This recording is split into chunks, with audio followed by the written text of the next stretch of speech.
Welcome, everybody. Hope we're all okay out there. Here we are again on 12 o'clock for another SGH Sports Events.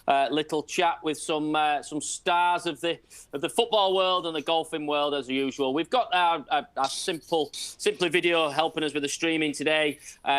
We've also got a sponsor as well, the best belts in the business, which is Drew UK.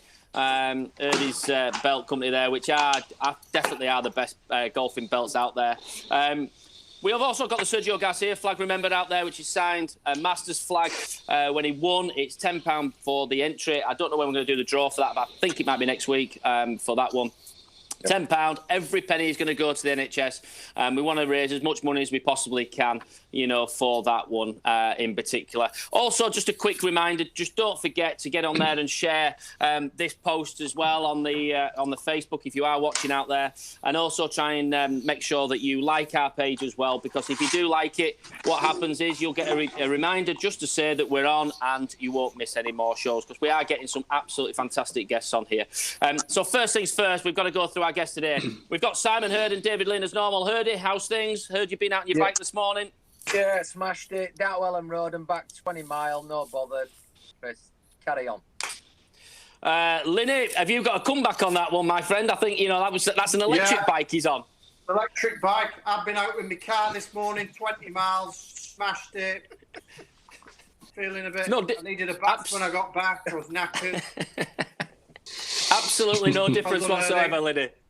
Absolutely no difference. We've also got our guest today, which is Big Mac, Alan McInally. Al, thanks for joining us. We really do appreciate you coming and joining us today. How's things with you? No problem. Good. How are you coping with lockdown? Are you surviving up there? Are you? Yeah, I'm done in my last bottle of champagne, so I should make it. That's always good. Lynn, go on. But just before we start, Lynn. Just before we start, what time's the translator joining us? By the way, 20 miles on your bike, that's a warm-up. Seriously, what's a warm-up? 20 miles. No, the battery ran out. Is that a worm coming up out of the garden or something? What was that?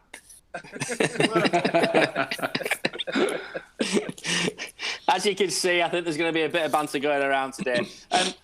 Alan, just to start with, we've got to go through a bit of your career, my friend. To start with, we've got a little bit of a structure. Hurdy's going to come in with some questions, further down the line as well. But we're going to talk about your career, talk about your early days as well, coming through, up there in Scotland itself. So, 1980, you joined Ayr United, 93 appearances. Did you join there as an apprentice coming through with all our football guys we've got coming on? We've talked about the apprenticeship and then getting into the pro side of things. How did it come about for yourself?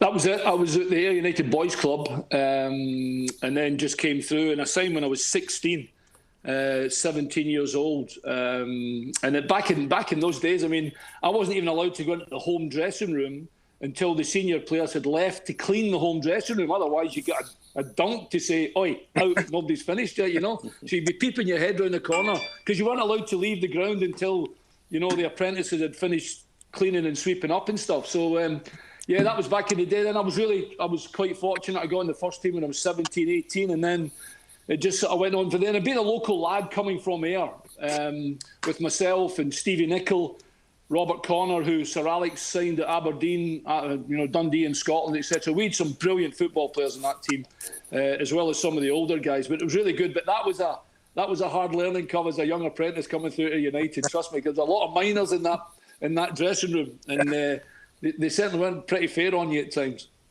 And going into the apprentice, we asked Robbie Fowler this the other week. I personally, down at Leeds, was on £27 a week. What about yourself? Your first apprentice wage? What was your first apprentice wage? 32 £32 a week I was getting. Sorry if I'm just holding this thing with you guys. 32 quid a week, but we were on like £8 a point. So that was an extra 16 quid if we won on the Saturday. So it went obviously up to 50 quid. And I was already, believe it or not, I'm actually an aircraft engineer.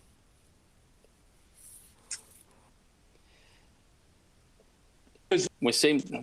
The time I could have went to Rangers and Celtic and Sheffield Wednesday and Southampton and all that kind of nonsense that was happening at the time.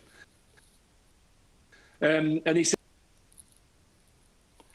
We just keep losing you, Alan, at the minute, that's all. And guys in the background, Jake and... Oh, do you? Yeah, it just keeps freezing. Does is Jake in there? Can we, is there an issue? I know there's some problems with internet and things around the country at the minute today. So, have you paid your bill, Al? Listen, I get mine straight from BT. It should be perfect. So he said get a job. So I got a job at British Aerospace, and I was an aircraft engineer for 3 years. Went to college, learned about the aeroplane, flying up and down and all that. But the bottom line is I wanted to be a football player, and thankfully, touch wood, my career took off, and that was me gone.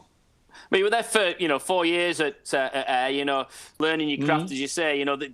Who was it who you kind of looked up to as a kid coming through? Who was it who took you under your wing as well when you were at Ayr?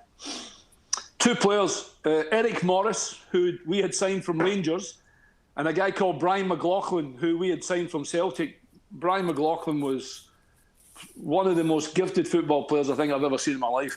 Casper, Eric Morris, was more of a kind of dad figure. He talked about strikers play. He was a forward and spoke about, but he was smaller than me, but he still had played with some brilliant players at Rangers, etc., etc. So those 2 guys especially, and I've got to say the manager, although he was a cantankerous little person, I won't swear, he was hard on us all, but he was good for us, especially because we were all young, running about Ayr and Troon and Prestwick and whatever else, trying to keep our feet on the ground, because we had a really good young team at the time. But it was those 2 especially, Brian McLaughlin and Eric Morris, I'll never forget, because you could always go to them and say to them, this is not working, and they would tell you why it wasn't working or what they thought you could do to do different, And I've always remembered both of those guys. Certainly helped me at Ayr United for sure. And as a kid growing up, Celtic, one of the biggest teams, maybe the biggest team at that time up in Scotland, you got that move. Was that a dream move for you? How did that move come about? Obviously, you scored a lot of goals at Ayr, but how did that move come about? Yeah, we were still training at Ayr United, and there was a guy called Jerry Collins who's just a diamond guy. He was a real Celtic fan, and he came down to training one night and threw me a Celtic top and said, "You're training in that because you're going to Celtic. You're not going to Rangers. And you're not going anywhere else." And I was like, I was scared of Big Jerry, because Big Jerry was a big man, and I was like, "Okay, Jerry, I will then." But to be fair, my father had spoken to John Gregg, who was the manager of Rangers at the time. First and foremost, I'll say I was never a Rangers fan. I was never a Celtic fan. I was never an old firm sort of guy. Because my dad played football, I was watching Kilmarnock when I was really very young. But then Dad went to Hamilton and Motherwell. So I was kind of, if any time I was watching football, I was watching kind of Hamilton and Motherwell, as well as obviously playing on my own at Ayr United.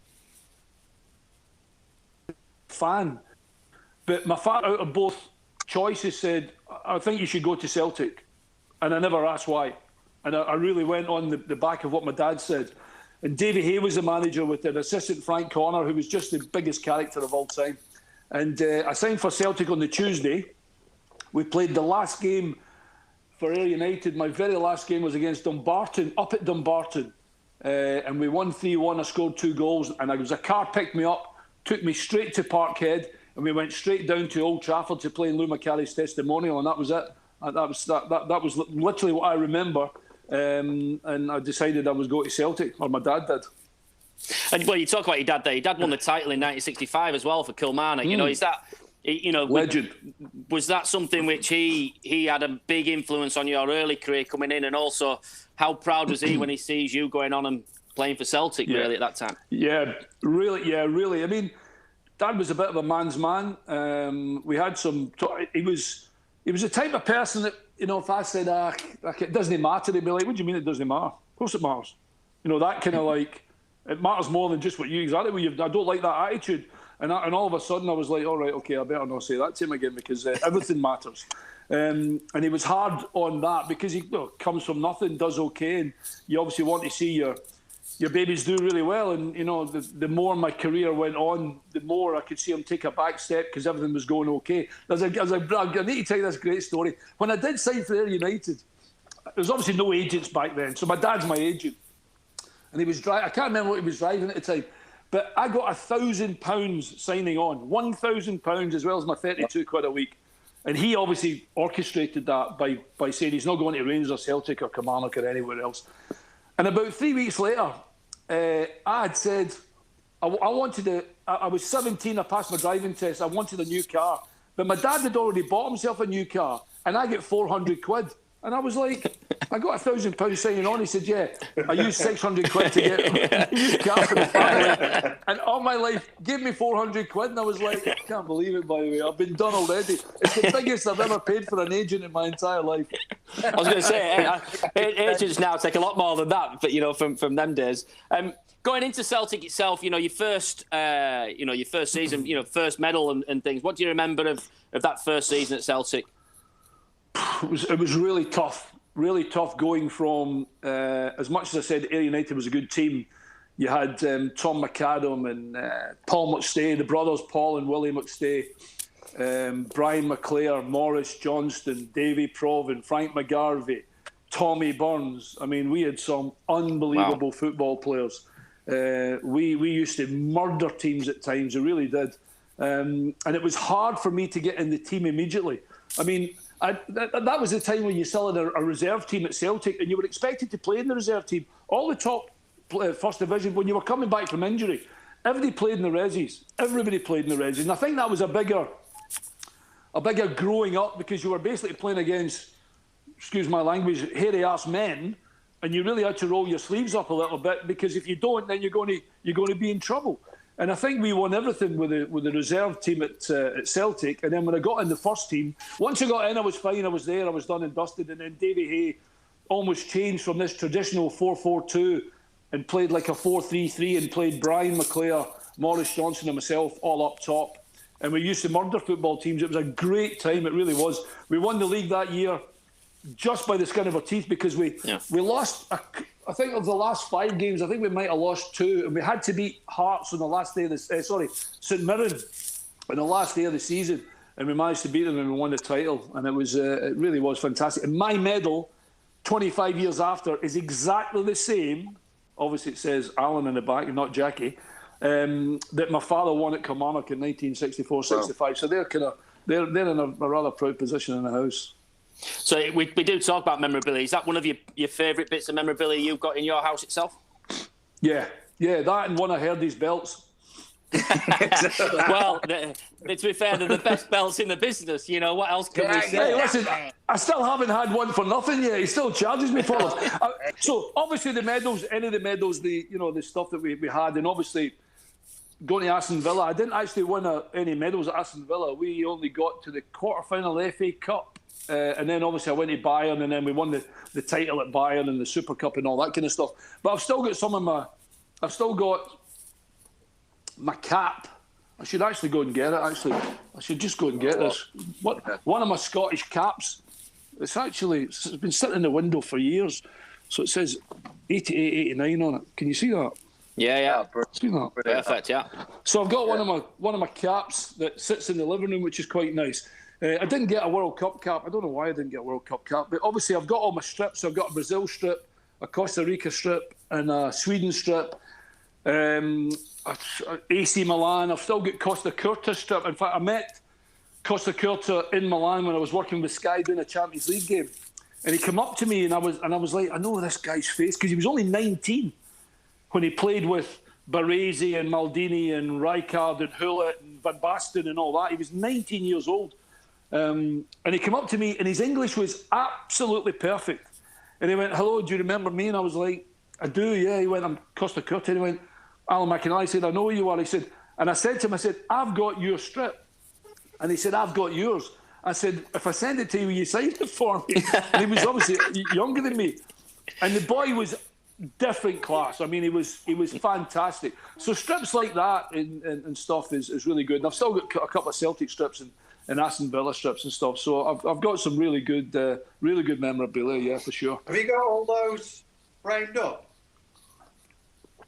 No, wee man, I haven't. I was asked by a pal of mine who's got his own printing thing to put them up, and I've just simply never. It's a terrible thing to say, but I've never got around to it. It's unbelievable. Yeah. And I really should, genuinely.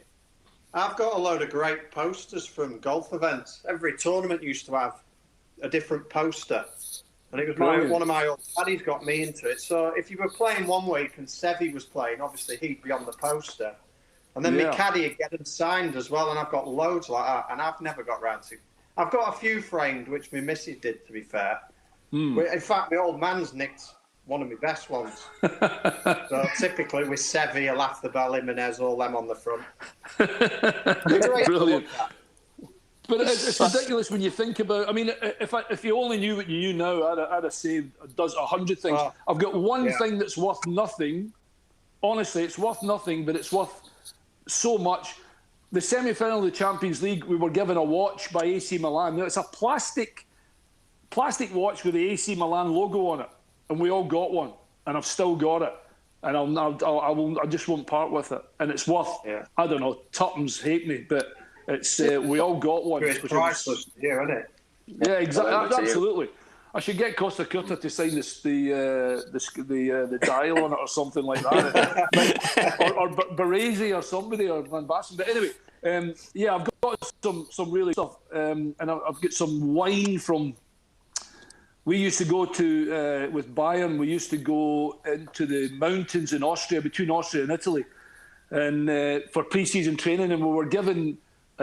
This wine set, and I've still got it in the garage. I mean, it's probably like vinegar now, but it was this beautiful box with the Bayern motif on the labels on the bottle, and just incredible stuff what you accumulate during your playing career.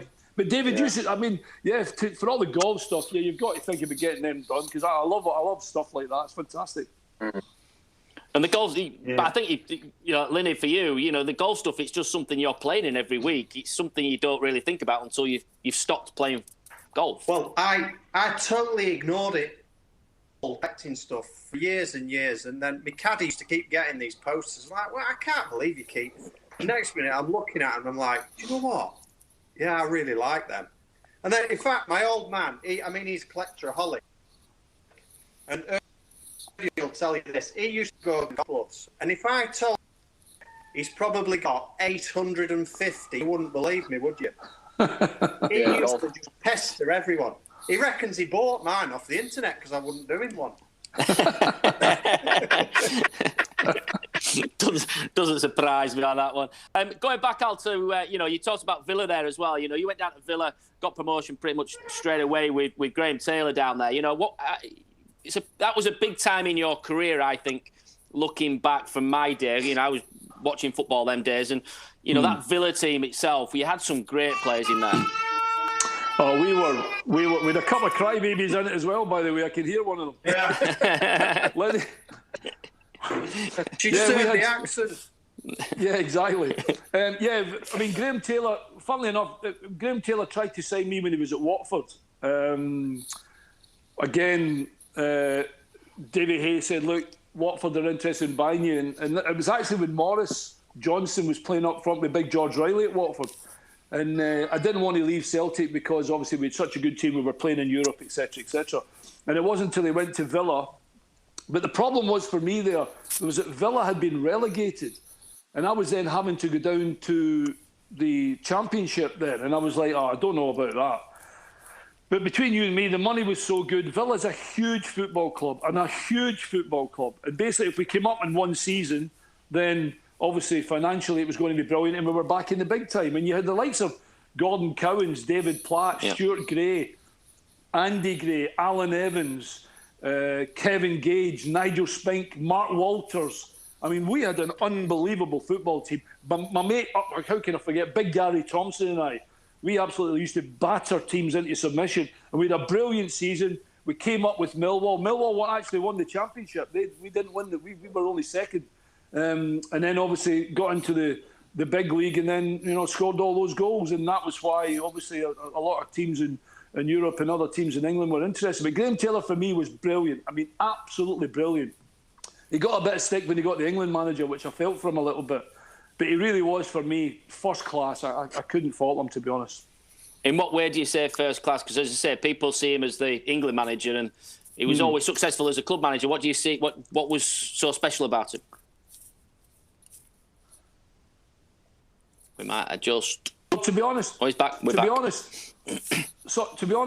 put it this way, he was harder than me than other players. but used to pat me in the back. I was the type of player that I needed someone to say, "Oh, you, let's go," and I'd be like, "Yeah, okay, no problem, fine." I remember one time we trained on the Wednesday morning, and he'd said to me, "I'll see you at 2:00," and I was like, "All right, Gaffer, no problem, fine. I'll see you at 2:00. Sorry." And then I said to the other lads, I said, "You back at 2:00?" And I said to Gordon Couzens and Big Gary Thompson and Alan Evans, who was our skipper. He went, "No, I'm not back at 2:00." He said, "He wants me back at 2:00." I said, "I don't get it." So I said to Steve Harrison, the assistant, and Harry's laughing. He was like the joker, always a joker. He's like, "Just come back at 2:00. It's just you and the gaffer." And I'm thinking, shooting practice, I've got 21 goals. It's not even Christmas. I don't, you know what I mean? What's going on? Anyway, so we get back, and the place is. I have my lunch. I lay down for an hour, and I'm back ready to go. And I go into the thing, and there's a pair of running shoes and my training gear. I said, "Well, obviously, maybe we're just playing head tennis inside. Then that'll be good. I don't mind that, because you're not doing anything anyway apart from playing snooker and going to the bookies in the afternoon." So we get back, and here he arrives. Said Awita arrives with his running gear on, with a watch round a watch and a whistle round his neck. He says, "Come on, let's go." So I'm like, "Where are we going?" He said, "We're going for a run." I'm thinking, what? So I'm like, number one striker, Alan McInally, flying at Aston Villa, just me and him. So I don't know whether you guys, obviously golfers, know where the Belfry is, but round about the Belfry, there's loads of farm runs and farm roads. So we come out of Bodymore Heath, onto that A38, run down and turn left, and we're into the farm roads. And he said, "Okay, I'm going to blow the whistle." I said, "You don't need to blow the whistle, Gaffer. I'm right next to you." He said, "Right, as soon as I say go, you go. And when I blow the whistle, you slow down to a jog and I'll catch you up." So we do this 3 times. And for the last time, I'm like, he ain't catching me, by the way. No, I'm losing him all day long. So he says, "On you go." So on my life, I'm a bat out of hell. I'm 25 miles away, and I hear this in the distance. I'm thinking he's about Birmingham Airport away from me.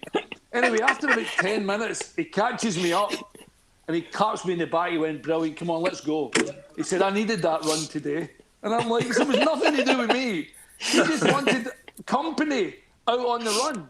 And then we went back, and he said, "Get trained and come into get changed and all that, come into the office." And I come into the office, and he was like, "Brilliant, listen." He said, I need you to speak to the players. I need you almost to use you as an example, because I couldn't ask X, Y, and Z to do this. They wouldn't do it.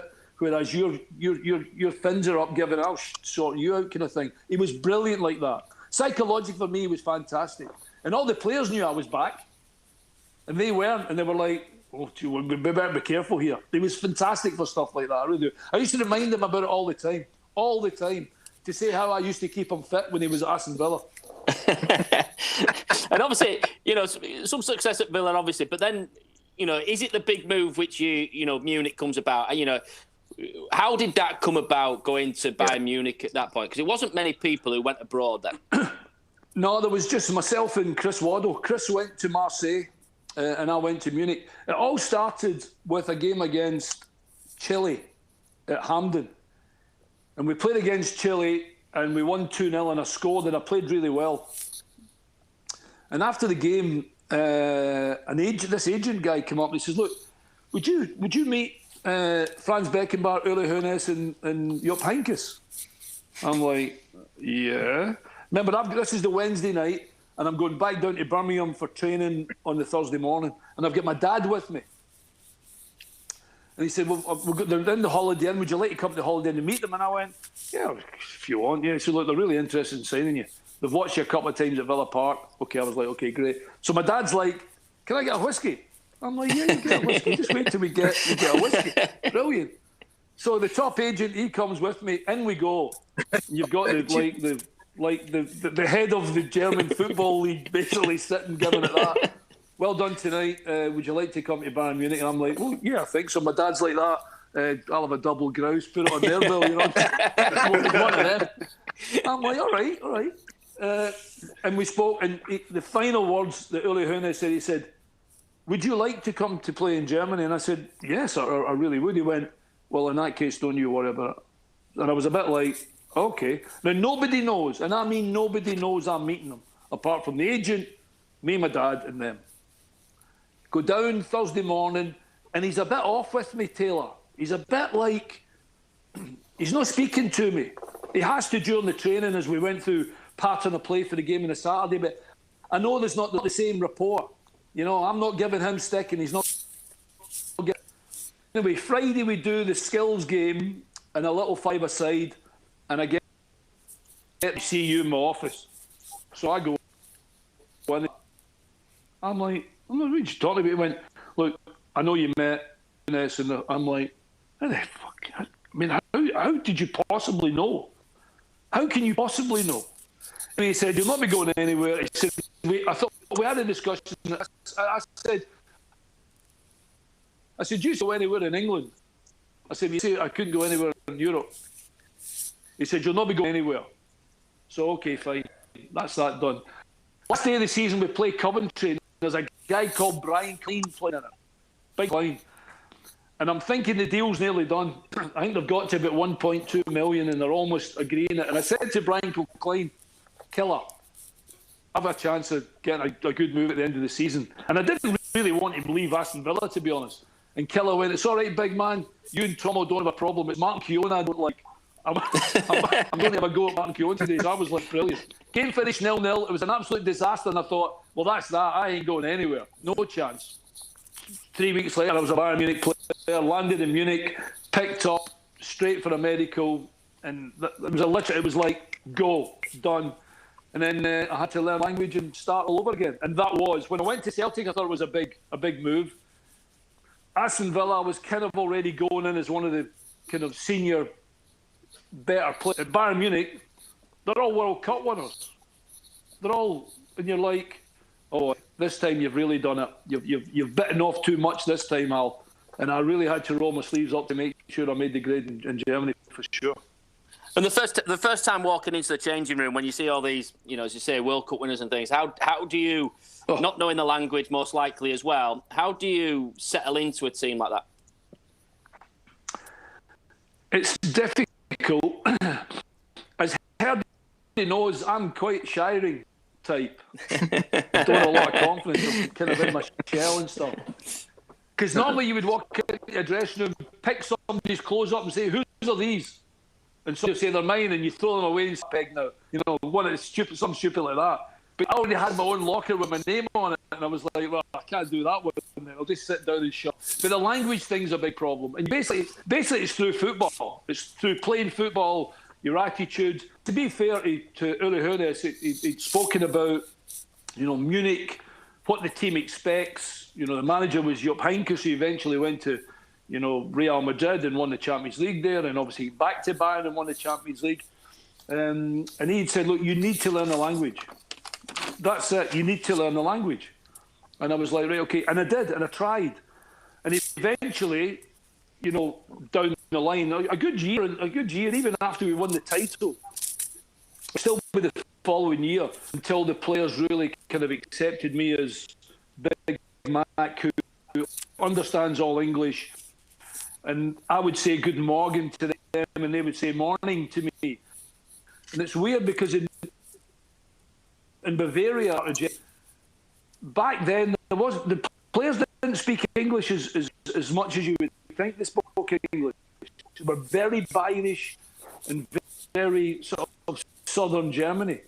And obviously, they were defending themselves all the time because Manchester United, you know, everybody wanted to beat Bayern Munich. And there was a north-south divide between Bayern with Eintracht Frankfurt and Hamburg and etc. So, but it was brilliant. But just basically through football, and that's why, and learning the language, you had to learn the language, which I did, and that was probably the reason why I was accepted so quickly.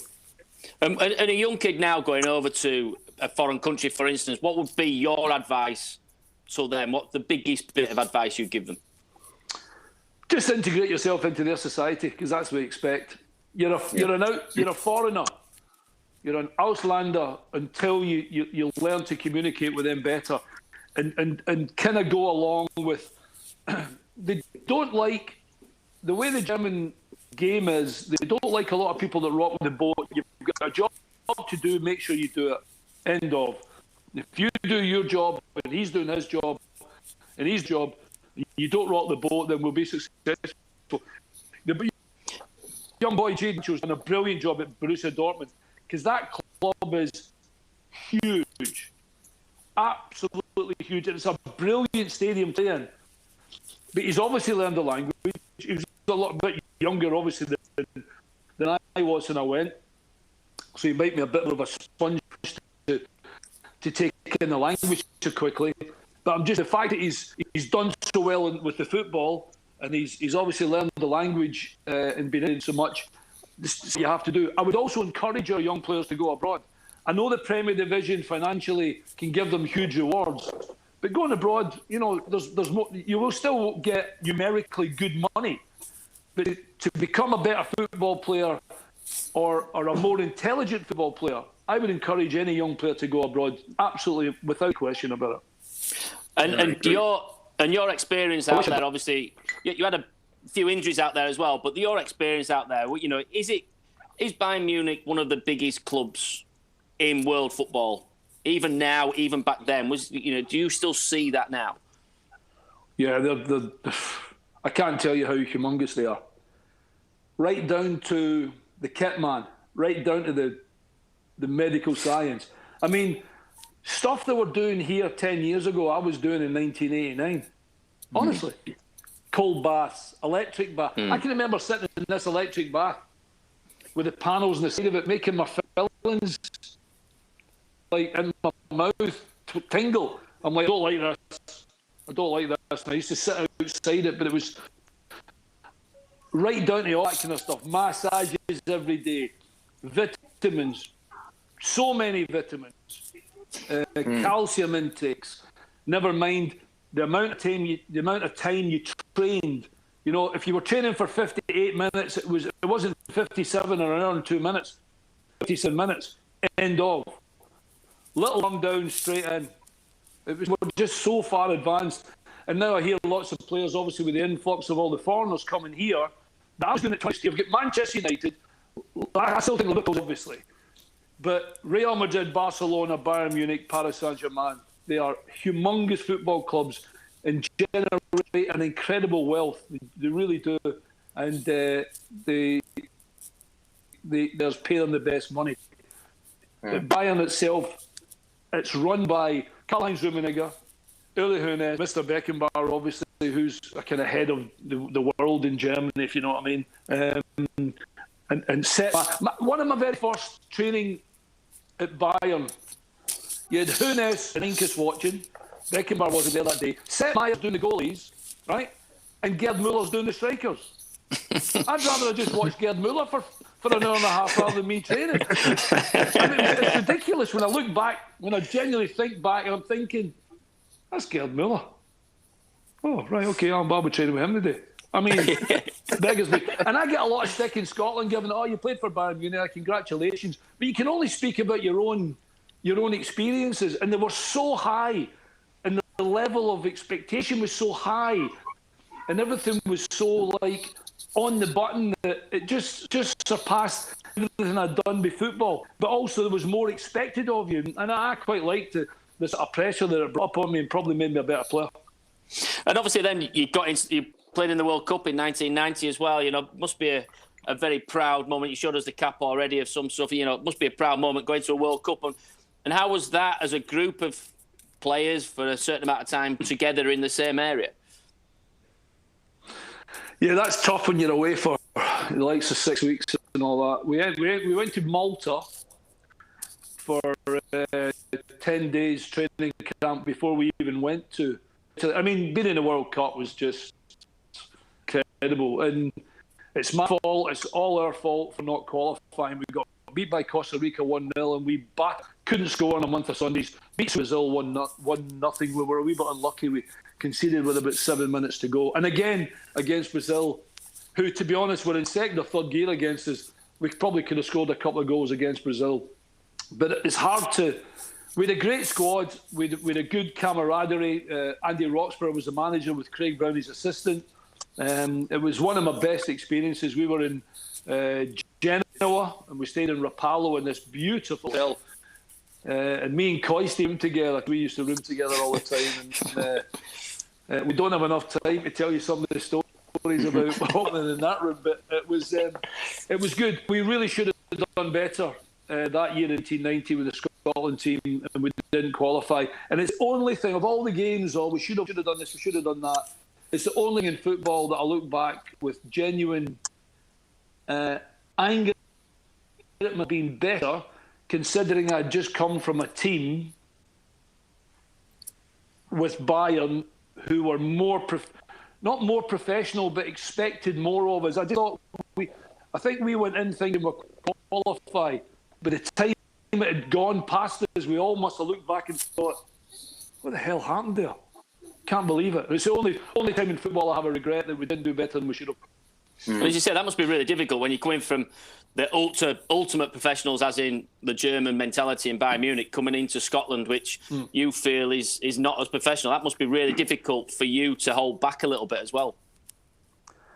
Well, it wasn't so much that we weren't not just as professionals, prepared properly, but I think that I was expected to have, and the players already had at Bayern, kind of better than we had with Scotland. The big problem with Scotland were, and I say this with a kindness in my heart, is that all the lads were so happy to see each other and tell stories about where you were. You know, Stevie Nicol at Liverpool, you know, Roy Aitken still at Celtic, myself at Bayern, and Wemo, and all that kind of stuff. It was a real good club atmosphere we had, and all the boys used to joke and laugh and all that. But maybe we did too much of that. Maybe if we had just pulled it in a wee bit and said, come on, we're here for us. We need to be not more professional. That's not the right word. It's just like try and get us to a mindset of not the boys be together. We might have done a bit better, but hey, water under the bridge, not a lot we can do about it now. And then back to Kilmarnock. It must be a proud moment for yourself going to Kilmarnock itself, where your dad obviously won the title and things, only a short period of time. But, going back there, was that a proud moment? Yeah, it was. I wasn't really wanting, because obviously I started at Ayr United, and I know it's not the biggest derby in the world in the Ayrshire Coast, Ayr and Kilmarnock, but it's big enough for them. And I wasn't really wanting to go, but Tommy Burns was the manager, and I adored Tommy Burns. I'd have done anything for Tommy Burns. He was a magnificent man, great to talk to, always had an ear for you, expected the highest levels. And he's like, Tommy, come on. I'd come back. I remember I'd already been injured. It'd been over by then. And I'd gone to coach the under-18s, which I adored. It was fantastic. And obviously Kilmarnock at the time were of a higher division than United. And it was really because, apart from Dad, and Dad's like, go, okay.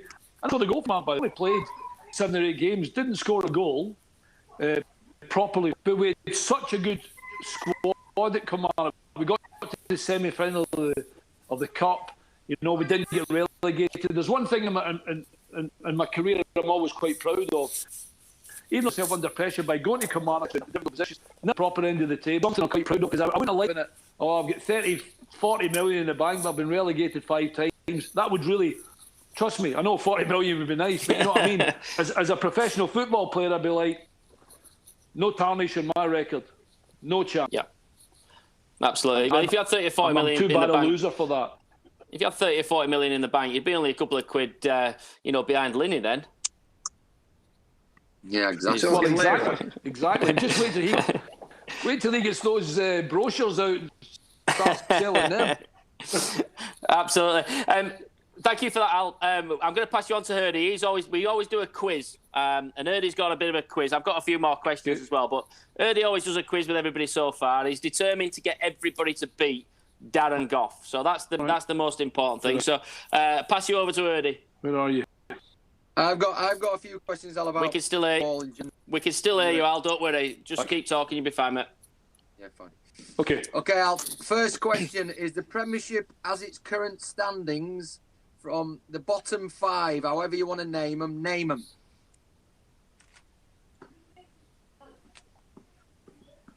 So the bottom 5 teams in the Premiership. Is he still there? Can't hear him. How do you say that again? All right, you ready? Can you hear me? Yes.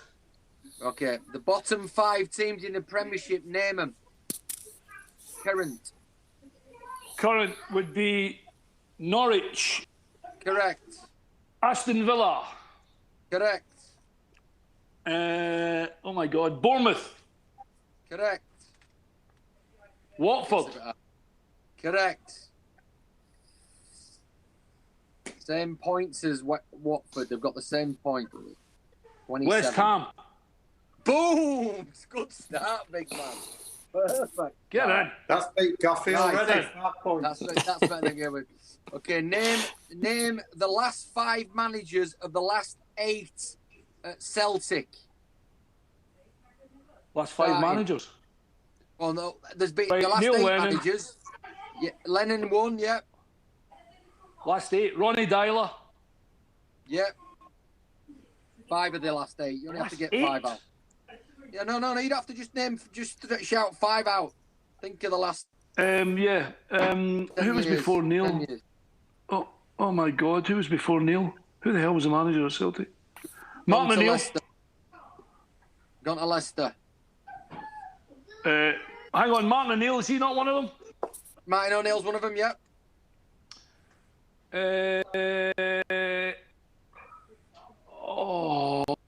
Brendan Rodgers.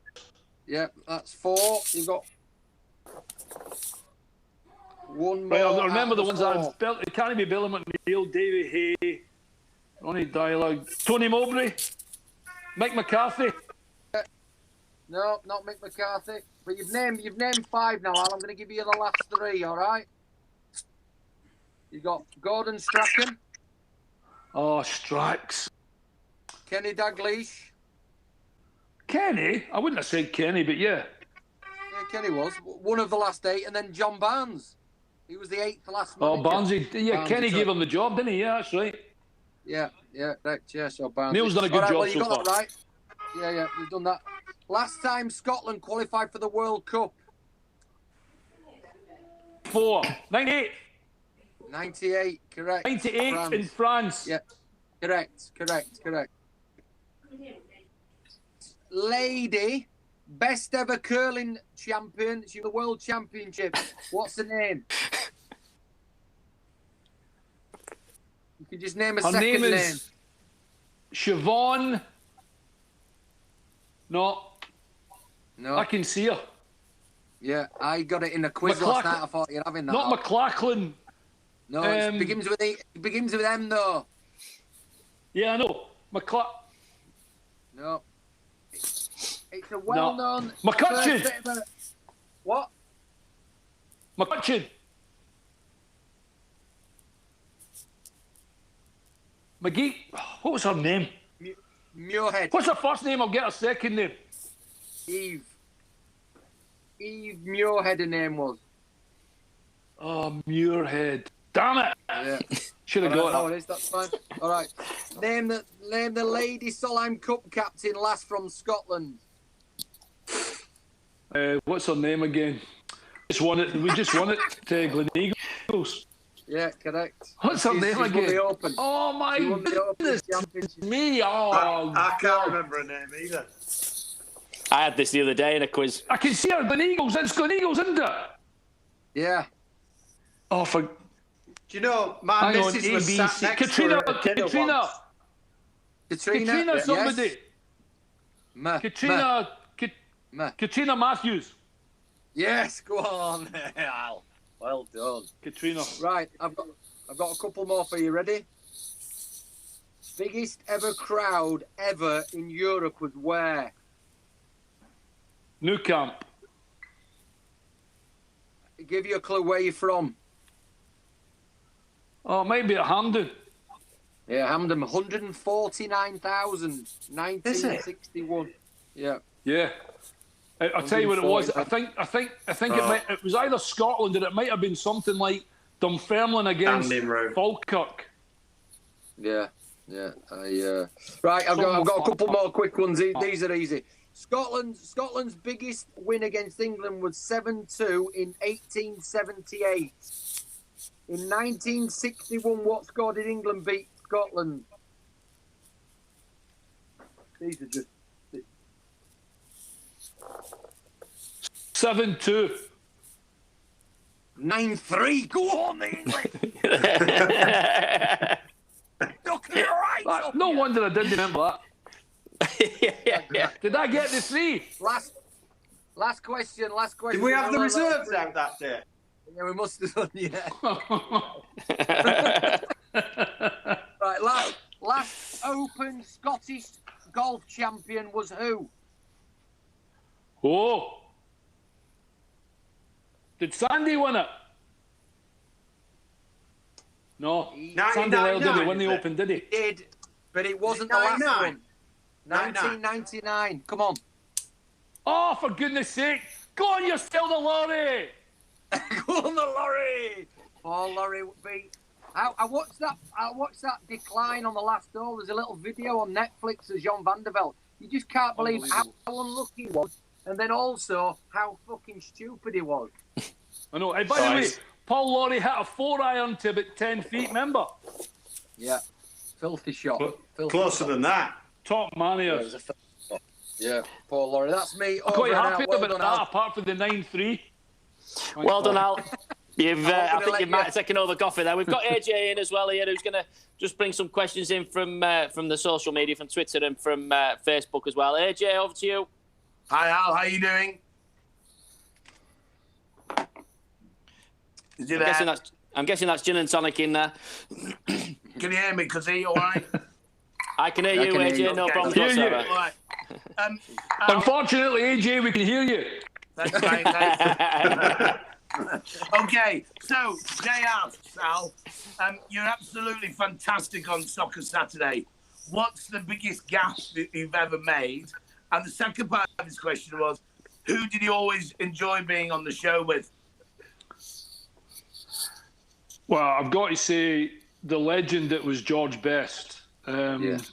George, I mean, to be fair, AJ, you didn't know if George was going to turn up in the Saturday morning. They were ready just to take the chair away in case he'd already gone for a libation. But at the very beginning, when Jeff started doing it, etc., it was George Best, Rodney Marsh, Frank McClintock, and three others, which was Clive Allen, myself, and Phil Thompson. We were rotated while the other three were a fixture. But to be on with George, and the best of the Soccer Saturday was not really when we were on air. It's when you would ask George stories about just being George. You know, and it was just, I was mesmerised by the man. Mesmerised. And he really was like a rock star. My biggest gaffe's a beauty. It was Blackpool had been in the Premiership and they were playing Bolton and the place was bouncing. But they had the Blackpool end at the back of the stand with a camera on. And I'm saying to Jeff, you know, the game's pretty even. This and that, 0-0. And he went, it's 1-0 Bolton. I'm like, no, it's not. And I turn round and they're kicking off. And I'm like, can't be. And he went, well, it's just come through on the it's 1-0 Bolton. And because I'd been speaking to Jeff, you don't obviously see the game. And because the Blackpool fans just out of my eye shot were not particularly animated because he obviously conceded a goal, I didn't think anything had happened. And because I had my earphones on, I couldn't hear the Bolton fans at the far end screaming it was a goal. So Sterling's given me stick for that for ages, giving it, you even missed a goal. I'm like, no, I never. And I went, oh yeah, I did, that's right. Bolton scored against Blackpool. Unbelievable. Brilliant. Kills me for it. Brilliant. You weren't on the show when Cammy made his big error, were you? Or were you on the Cammy? Well, I was on the show, but he was down at Pompey. But the truth about that is he didn't actually miss the sending off or the substitution. It was actually sending off, wasn't it? Yeah. An autograph, so he wasn't even watching the game anyway.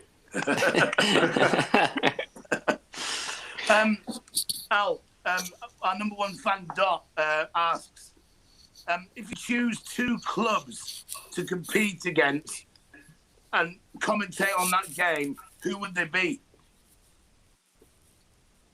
So you can pick any. Real Madrid, Barcelona.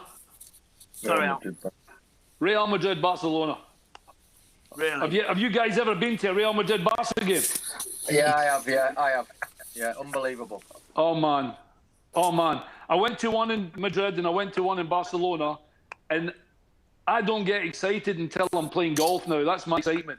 But to go to those games, I was like a kid. It was fantastic. I mean, that 90 minutes went like that. It was so good.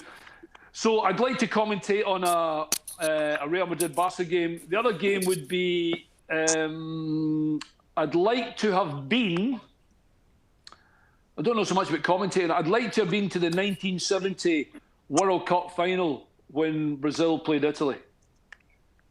I'd have loved to have watched the Brazil 1970 World Cup team.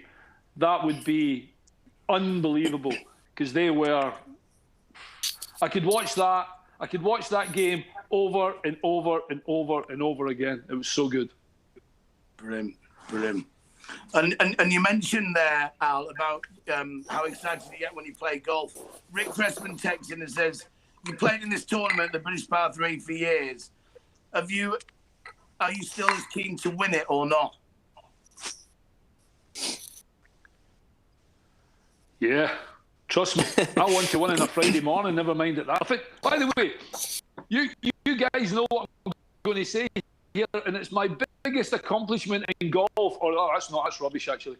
My biggest accomplishment at the Par 3, I had a hole-in-one at the... Do you remember what the fourth is like? Yeah, the fourth is the very short one one going one down. into the corner. It's only about 92 yards. It's impossible. And the green's impossible to hit at the best of times, never mind get a hole-in-one. So that's my biggest accomplishment. Just playing, that's one of my highlights of the year, that I get to play with, a golf professional who knows what the hell he's actually doing and gets as frustrated as me because the greens are wicked. Everything's obviously, it's a Par 3. It's as hard a golf course as probably. Put it this way, you've got Ian Woosnam and Tony Jacklin and Lenny and Hurdy and Gary Boyd and Paul Laurie and Danny Willett and Fleetwood, and they've all played it, and winning it's really, really difficult. But it always helps my short game after I play the Par 3 because it just kind of focuses your mind a bit and hones you in a little bit. But I love it. It's really good, really, really good. For sure. And we always have one question around either somebody's memorabilia on the wall, but somebody said, Alan, your interior design is unique. Who did it? What was the name of the people who did this? Oh, yeah. Mrs. McInally, PLC. Although, to be fair, and this is, obviously, Hurdy already knows this, my missus is Canadian and she's still in Calgary. She's been in Calgary for 6 weeks. And I'm here all on my own. Trust me, I've got socks and underpants lying all over the place. It's absolutely fantastic. Dreams are made of. Al, thank you very much for being on the show today. I really appreciate it. All the best. Yeah, pleasure, guys. Thank you for asking me.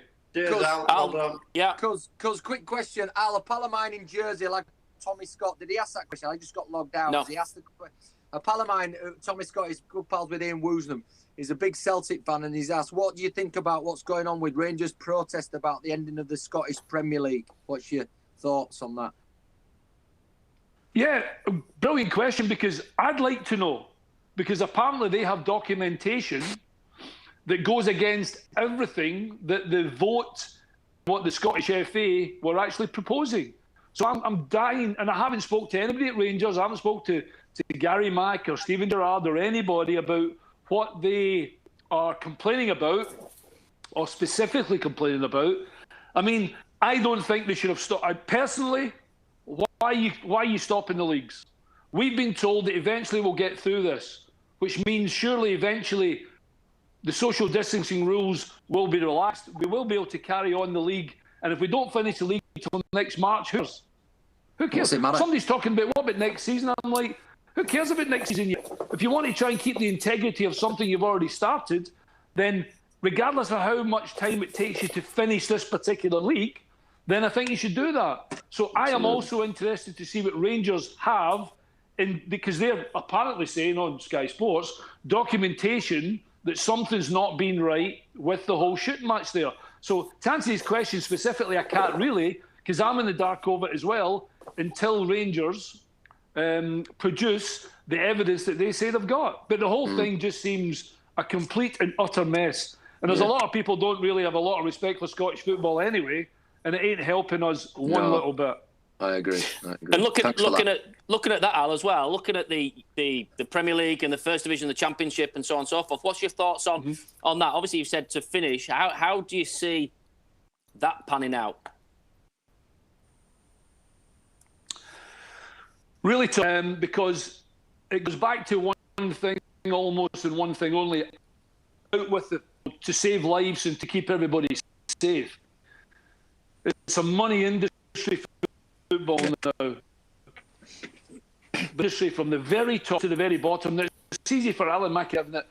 If we finish in March, we finish in March. But how are Leeds United? How are Doncaster? How are Torquay? How are Leyton Orient? How are Macclesfield going to be alive by the time we get to March, if that's the case? Because you're paying wages for a certain amount of time that behind closed doors. Premier League division teams and probably Championship teams could get away with playing behind closed doors. The lower leagues can't. They need someone to buy a programme. They need someone to buy a pint, a pie, a news agents, something. They need the corporate hospitality, etc., etc., etc. It's a really difficult question. I still think we should try and finish the league. I do. I don't care how long it takes us. I'm fed up for people saying, I mean, you've got a heroic old man, 100 years old, has £1 million for the NHS, which is unbelievable. Yeah. I got stick for saying Matt Hancock should not have said all players take a 30% wage cut, because it's not for him to say that. I said if you're in a position that you're making that kind of money, put it in a fund, not for the NHS, but for all the clubs. If we're a football family, then I'm sorry, Arsenal have to help Leyton Orient, Man United have to help Accrington, Liverpool have to help Tranmere. I agree. Take your pick.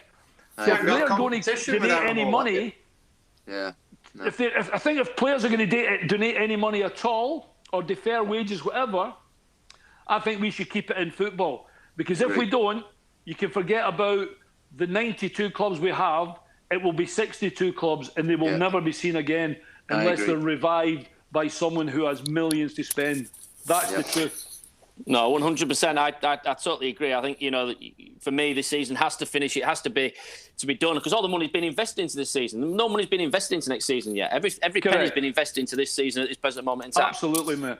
Absolutely. I mean, listen, hey, it's a tough one to answer. It genuinely is. And there are lots of connotations, because we all need to stay safe, social distance until because we are governed by the virus still. We are governed by what the virus does. And we can only go from government, suggestions or almost rules for us all. And that's just the way it is just now. It's a difficult situation we find we're in, but it's not just football, it's a difficult situation. There are numerous amount of businesses that are exactly the same position. Absolutely, and it's all over the world. And the sooner we can get a vaccine for it, the better it will be. Last little bit, Al. Your ultimate golfing 4-ball.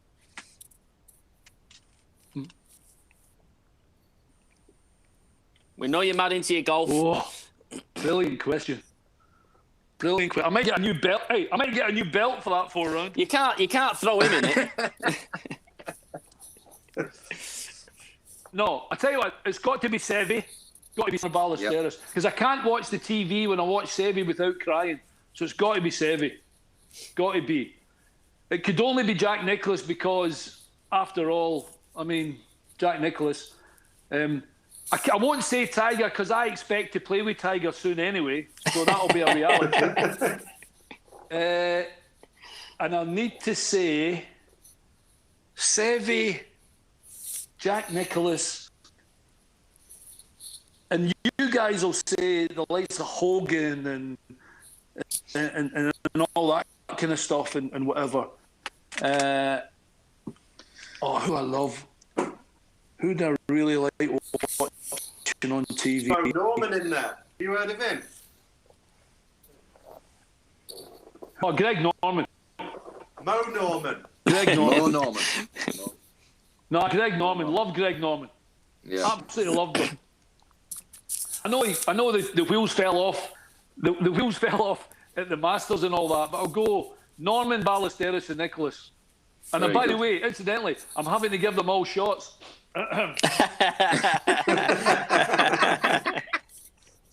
You don't want to be saying that. These lot will be cutting your handicap next time they see you. You know, it's these pro-am events. They'll be cutting you totally and utterly. I know, yeah, Alan, exactly. Thank you very much for your time. We really do another appreciate. Quick question, Cuz. Oh, hang on. Sorry, we've got a quick question. You know, you forgot one. Who would get you into the most trouble on a night out? Well, I think he's already kind of said that, which was maybe a Coisty, but you know, Right. who would get you into the most trouble on a night out? By the way, it's a toss-up between Coisty and Wemo. I can imagine that one. That is a whole genuine. That's a double trouble of top double trouble. Those two. Absolutely. Brilliant. Alan, Brilliant. thank you very much for your hour of time which you've given us. I know we've had a bit of a problem with some of the connections and stuff, but thanks for your time. Really enjoyed it. Absolute legend. Thank you as always to SGH Sports Events for putting these on. We are on every day at 12 o'clock. If you do want to follow us, get a follow on their Facebook page. Press like, you'll get a notification to say that we're on.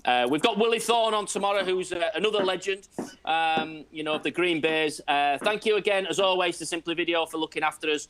We do also have the Sergio Garcia flag back there with the Masters. All signed, it's framed, it's a great piece when he won the Masters back there. And thank you to Muffy for putting that one forward, which is Danny Willett's manager. It's £10 to enter. Get yourself on there. It's every penny's going to go to the NHS, which is obviously great. And we're trying to encourage as much money as we can. Obviously, as you say, Colonel now, Tom Moore, he's 30 million, he's 100 today, so we'll say happy birthday to him as well. Unbelievable feat, what he's done for us. As always, Hurdy, thank you very much. Lynn, thank you very much. And again, Thanks, Al, thank you very much. We'll see you again tomorrow. Cheers. Ta-da. See you guys. Cheers, guys. Bye. Cheers, Al. Thank you.